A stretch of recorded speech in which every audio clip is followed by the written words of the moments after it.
Donc, bonsoir Benoît Pensier, on va recommencer. Comment allez-vous? Ben, très bien, très bien. Très heureux d'avoir rejoint le Doubs et, Oui. et la Franche-Comté. Un petit retour aux sources. Oui, alors vous êtes le nouvel entraîneur donc, du Besançon Football qui évolue en National 3. Comment se sont noués les contacts avec le club bisontin? Ben, avec le directeur sportif, nous avions on va dire des connaissances en commun du milieu du football qui nous ont présenté.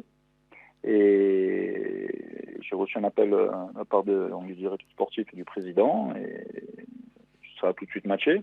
Oui. Nous avons parlé longuement par téléphone, puis nous nous sommes rencontrés sur Besançon.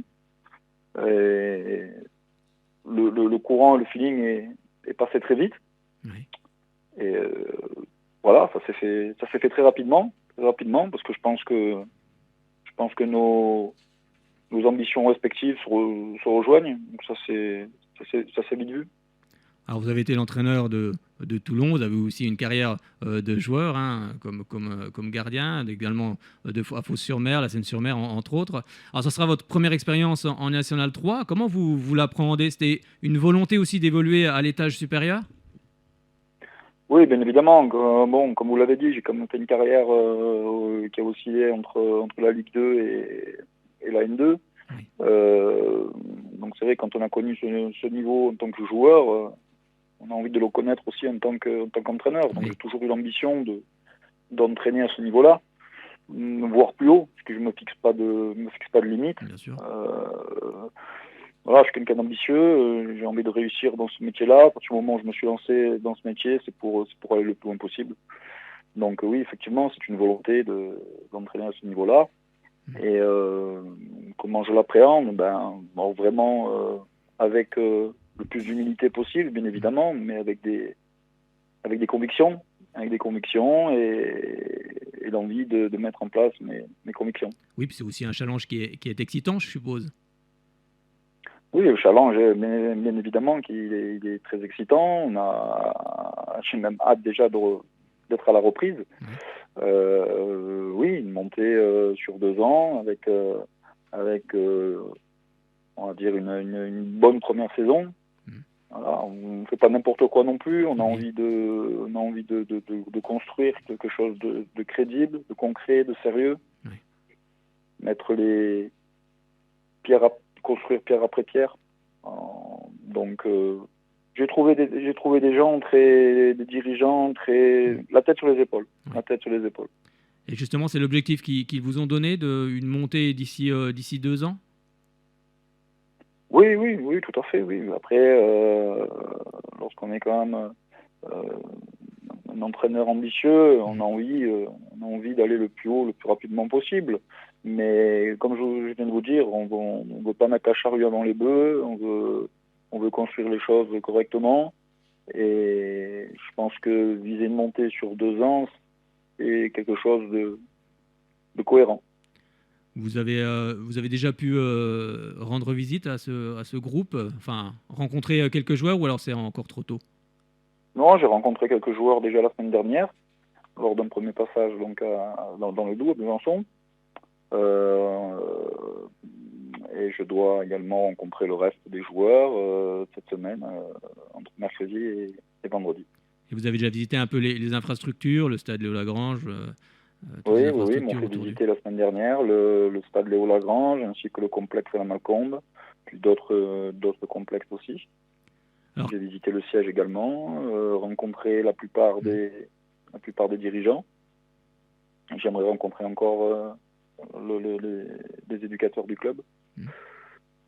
Et voilà, je pense pour une première étape, ce sera déjà ça de fait. Alors moi, en termes de jeu, je voulais savoir quelle est la philosophie de jeu de Benoît Pensier. Moi, j'ai regardé sur quelques vidéos que vous aimiez bien le jeu du FC Barcelone. C'est un peu. Quelle est votre philosophie? Oui, avant de parler de modèle, tout ça, effectivement, je vais plus parler de philosophie Hmm. qui est la mienne. Bon, moi j'aime beaucoup Oui. la possession du ballon, Hmm.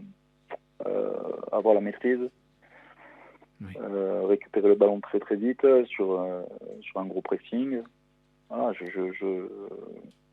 je m'oriente plus vers ce style de football. Après, comme on dit, il faut toujours avoir des joueurs pour pouvoir arriver à ce qu'on a envie de mettre en place. Oui. Parce que finalement, c'est quand même eux les principaux acteurs. Hein. Oui, bien sûr. Mais c'est vrai qu'au départ, je vais essayer de mettre en place cette philosophie de jeu. Alors c'est vrai que vous avez évolué dans plusieurs clubs, hein, comme quand vous étiez joueur, en Brest-Péronas, Sporting Club Toulon, Fos, également Sochaux, hein, en 97-98, si je me trompe pas. Comment on se dit un jour, tiens, je vais devenir entraîneur?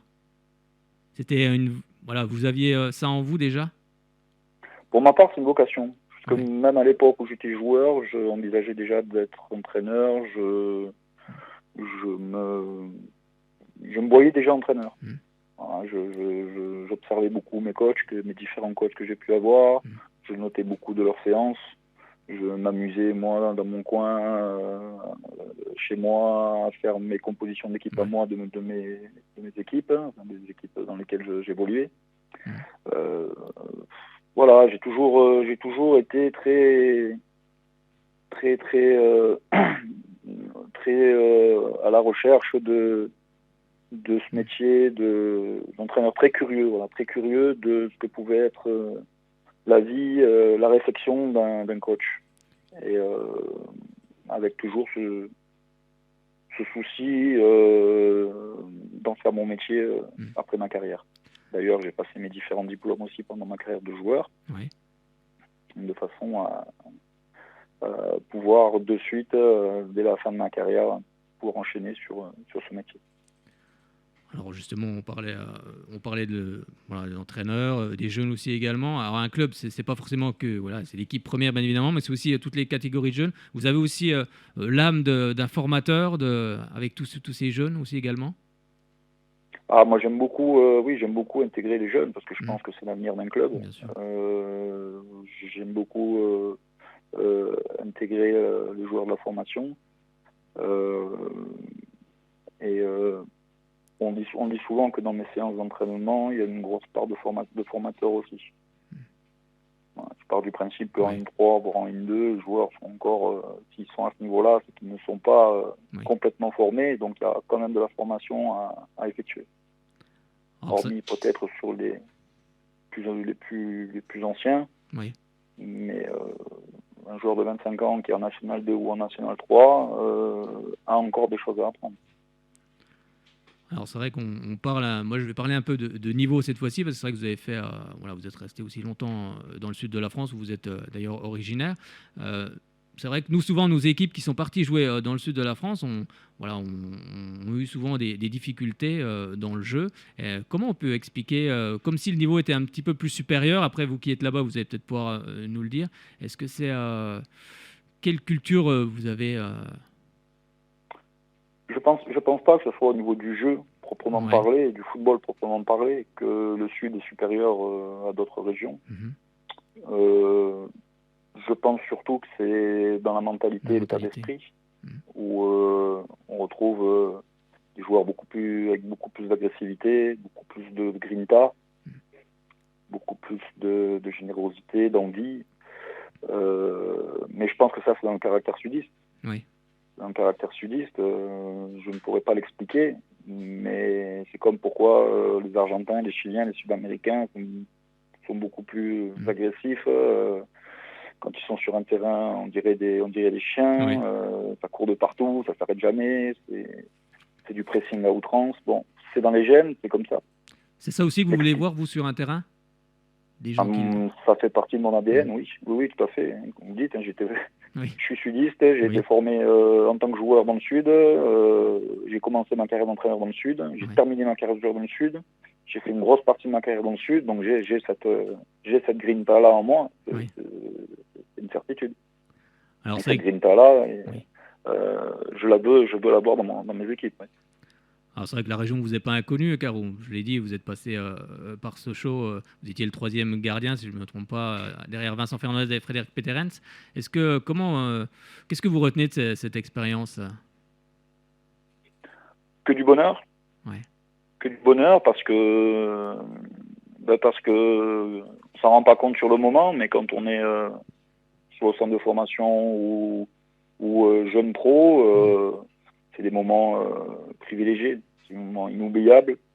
En plus de ça, nous avions une génération quand même où il y avait une très très bonne ambiance entre nous. On était pratiquement tous les jours, tous les soirs ensemble, pour ne pas dire presque toutes les nuits. Sur le moment, on s'en rend pas compte de ce privilège par la suite. D'ailleurs, la plupart, on continue à se voir en organisant des rendez-vous tous ensemble. Mais non, c'est des souvenirs magnifiques. Et en plus, je vous dis, avec la génération talentueuse qu'il y avait, et c'était un plaisir footballistiquement et c'était un plaisir humainement. Parce qu'il y avait à la fois du talent, mais il y avait à la fois des bons hommes. Des bons hommes. Alors justement, on parlait de génération. Qu'est-ce que vous pensez de la génération actuelle de jeunes footballeurs par rapport à cette génération-là d'il y a 20 ans? Est-ce que les jeunes de maintenant ne veulent pas aller trop vite, passer quelques étapes? Quel est votre regard là-dessus? Forcément, c'est différent. Mais comme tout, la société a évolué, les mœurs ont évolué, les cultures ont évolué, tout évolue. Donc le football évolue aussi, et les mentalités du football ont évolué aussi. Je pense que c'est à nous, entraîneurs, si on veut pas sortir du circuit, à un moment donné, à évoluer avec eux également. Il y a des choses que nos entraîneurs à nous demandaient. Aujourd'hui, on ne peut plus demander la même chose. C'est pas possible. Je vous dis, c'est l'évolution. Alors, bien ou pas bien, je sais pas. Je sais pas. Pour moi, il n'y a même pas à juger. Il n'y a pas à juger est-ce que c'est bien ou est-ce que c'est pas bien. C'est l'évolution. Voilà, c'est l'évolution. On doit faire avec. Oui, c'est sûr. Alors, on va revenir un peu sur le Besançon football. Est-ce qu'on est en pleine période mercato, même si on sait pas, on espère que la saison va reprendre en début septembre.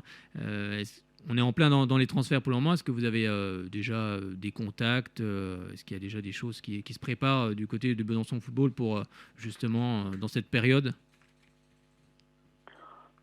Oui, comme vous dites, on est en plein dans la période, donc forcément qu'il y a des tractations qui commencent à naître du côté du club, forcément. On rencontre les joueurs pour connaître leurs souhaits.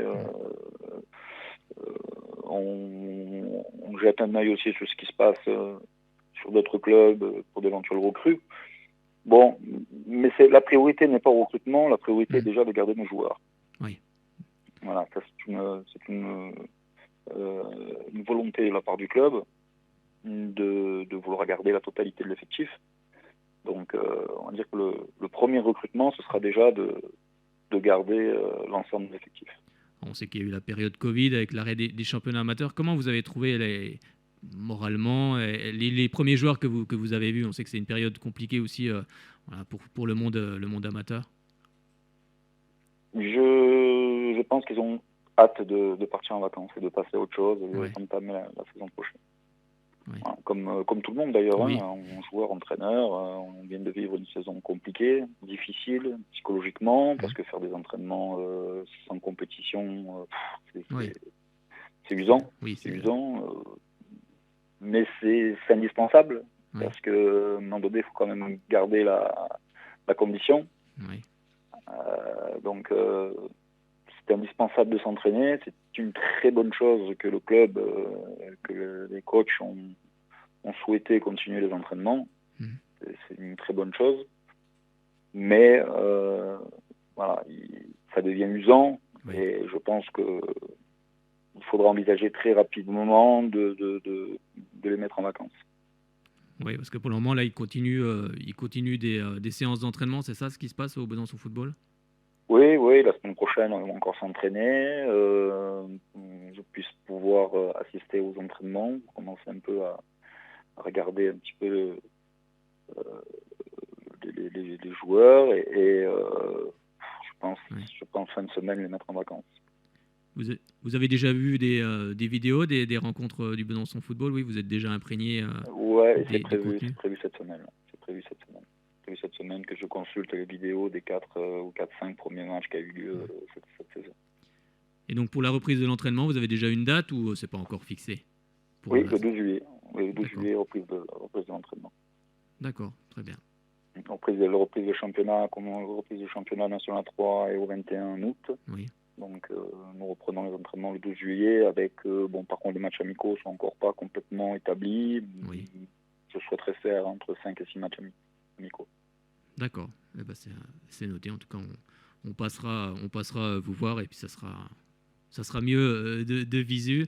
En tout cas, on voulait vous remercier d'être intervenu ce soir. Même encore désolé pour ce petit problème technique en C'est début pas grave. d'émission. On vous souhaite voilà, d'arriver.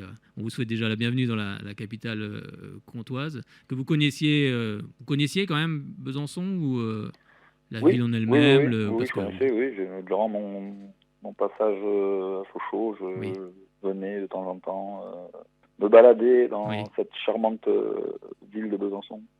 Bon, ben voilà, vous allez pouvoir la découvrir encore de plus près. En tout cas, on vous remercie beaucoup d'être intervenu ce C'est moi. soir. Et puis on se verra très bientôt du côté du stade Léo Lagrange. Merci beaucoup. Pas de problème, mais c'est moi qui vous remercie en tout cas. Merci beaucoup, Benoît Pensier. Et puis à très bientôt. Au Bonne revoir. soirée à vous, bonne semaine.